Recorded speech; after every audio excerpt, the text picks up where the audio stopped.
Halo semua, perkenalkan nama saya Felicia Adriana Munarso dengan NIM 250301010025. Pada kesempatan ini, saya akan mempresentasikan materi permintaan dan penawaran yang merupakan salah satu konsep dasar dalam mata kuliah ekonomi mikro. Materi ini penting karena menjelaskan bagaimana harga dan jumlah barang berbentuk di pasar. Dalam kehidupan sehari-hari, kita sering berhadapan dengan aktivitas ekonomi, seperti membeli makanan, minuman, atau barang kebutuhan lainnya.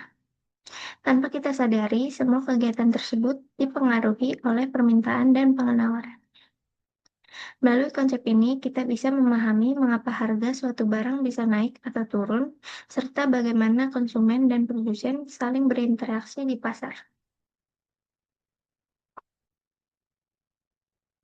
Permintaan adalah jumlah barang atau jasa yang ingin dan mampu dibeli oleh konsumen pada tingkat harga tertentu dalam suatu periode waktu. Artinya, permintaan tidak hanya soal keinginan, tetapi juga kemampuan konsumen untuk membeli. Jika seseorang ingin membeli barang tetapi tidak memiliki kemampuan, maka hal tersebut belum termasuk permintaan dalam ilmu ekonomi. Hukum permintaan menyatakan bahwa ketika harga naik, maka jumlah barang yang diminta akan menurun, dan sebaliknya. Hal ini terjadi karena konsumen cenderung mengurangi pembelian atau mencari barang pengganti ketika harga suatu barang menjadi lebih mahal.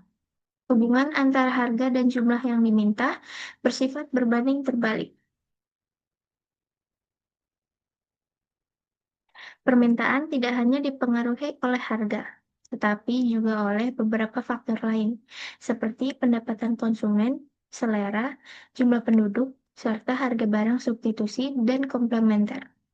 Sebagai contoh, ketika pendapatan meningkat, biasanya permintaan terhadap barang juga akan meningkat.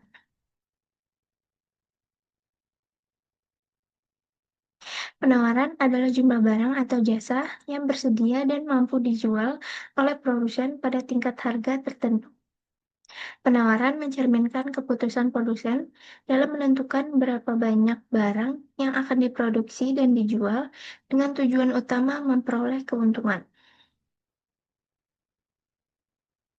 Hukum penawaran menyatakan bahwa ketika harga naik, maka jumlah barang yang ditawarkan akan meningkat, dan sebaliknya. Hal ini terjadi karena harga yang lebih tinggi memberikan keuntungan yang lebih besar bagi produsen, sehingga mereka terdorong untuk meningkatkan produksi. Penawaran dipengaruhi oleh beberapa faktor, seperti biaya produksi, teknologi, kebijakan pemerintah, serta tujuan perusahaan. Sebagai contoh, kemajuan teknologi dapat menurunkan biaya produksi, sehingga produsen mampu menawarkan lebih banyak barang. Permintaan dan penawaran dapat digambarkan dalam bentuk kurva. Kurva permintaan berbentuk menurun dari kiri atas ke kanan bawah, sedangkan kurva penawaran berbentuk menaik dari kiri bawah ke kanan atas. Sumbu vertikal menunjukkan harga dan sumbu horizontal menunjukkan jumlah barang. Lalu di sini ada contoh kasus, yaitu pasar kopi kampus. Di sekitar kampus terdapat banyak kedai kopi yang menjual kopi dengan berbagai harga.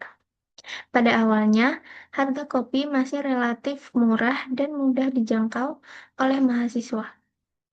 Ketika harga kopi berada di kisaran 10.000 sampai 15.000 rupiah per gelas, banyak mahasiswa yang membeli kopi untuk menemani belajar atau mengerjakan tugas. Pada kondisi ini, jumlah kopi yang diminta cukup tinggi.